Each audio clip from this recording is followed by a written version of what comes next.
गुढीपाडवा तसेच हिंदू नववर्षानिमित्ताने पंढरपूरमधील श्री विठ्ठल रुक्मिणी मंदिरात आणि गाभाऱ्यात विविध फुलांनी सजावट करण्यात आली।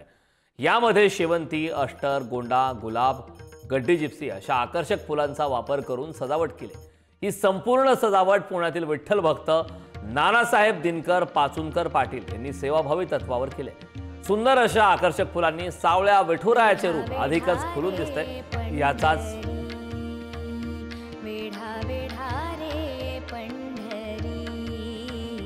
वेढा वेढा रे पंढरी, मोर्चे लावा भीमा तीरी, वेढा वेढा रे पंढरी। गुढीपाडव्याच्या निमित्ताने विठ्ठल रुक्मिणी मंदिराला सुद्धा सुंदर अशी सजावट करण्यात आली। या संदर्भातला आढावा घेतला आमचे प्रतिनिधी माऊली डांगे।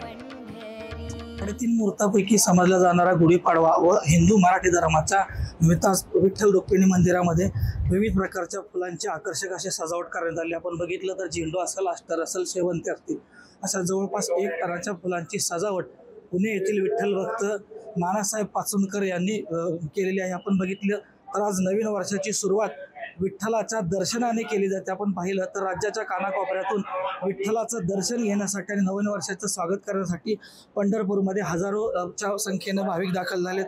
आपण बघितलं तर आज विठ्ठलाच्या गाभाऱ्यामध्ये विविध रंगांची फुलांची सजावट केलेली आहे आणि हेच पाहण्यासाठी आज हजारोच्या संख्येने राज्याच्या कानाकोपऱ्यातून विठ्ठलाचं दर्शन घेऊन नवीन वर्षाचं स्वागत करताना आपल्याला पाहायला मिळतंय।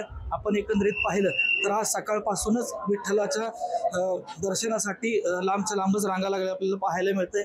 एकंदरीत या आकर्षक अशा सजावटीमुळे विठ्ठलाचं रूप अधिकच खुलून दिसत आहे आणि हे पाहण्यासाठी राज्याच्या कानाकोपऱ्यातून लाखो भाविक पंढरपूरमध्ये दाखल झाले आपल्याला पाहायला मिळतं। माऊली डांगे, पुढारी न्यूज, पंढरपूर।